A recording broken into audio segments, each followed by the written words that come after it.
Today we're going to be going on what I consider to be one of the best hikes in the state of Pennsylvania, the Great Gorge Trail at Ohiopyle State Park. I don't consider myself an avid hiker, so this is your non-hiker's guide to the trail. This semi-short 2.6 mile hike will take you through some of the best spots to visit in the park. And if you only have one day here, this is how I would recommend spending it. Starting off in town by the train station, you will head across the first bridge, and this will take you to an overlook of the Ohiopyle River. This is a great spot to stop and take some photos before you make it all the way across the second bridge. Just watch out for cyclists. Once you make it across this bridge, take a left and you'll officially be on the Great Gorge Trail. From here, it's a pretty easy 1.2 mile walk through the woods. The next destination you're headed towards is Cucumber Falls. Make sure you keep a lookout for different vegetation such as ferns, mountain laurel, and rhododendron. If you're visiting right after a storm, make sure you stay on the lookout for fallen trees like this one.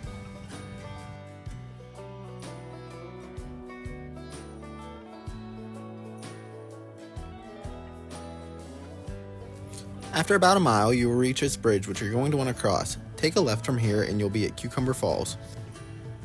Just follow these stairs down and you'll have the first view of the falls on your left. Depending on recent weather, the waterfall could be flowing like this or it could have a much larger flow. This was extremely low from what I've seen. This is another great photo op in the park. Make your way down the trail and you will make your way to the river bend of the Ohiopyle River. This is personally my favorite spot in this pool park.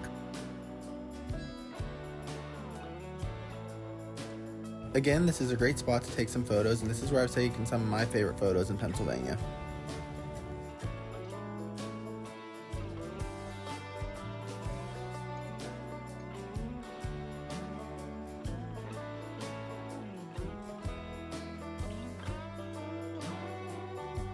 Once you're finished up in this spot, take the trail to the right and start heading up the hill. This is probably the hardest part of the trail where you have to go over some rocks and a lot of roots.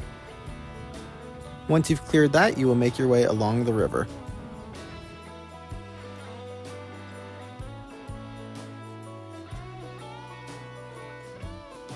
The next section of the hike is the Meadow Run natural water slides. Watch your footing through here as it can be very slippery, especially whenever the water is a lot higher than it is here. Next, walk along the road for a little bit and you'll end up at the Ohiopyle Visitor Center, as well as the main falls. From here, you can check out the main falls from the 3 different viewing platforms. Make your way along the river and you'll eventually end up back in town by the train station that you started at, grab some coffee, and you successfully completed your hike. Overall, this hike took us just over an hour and a half to complete.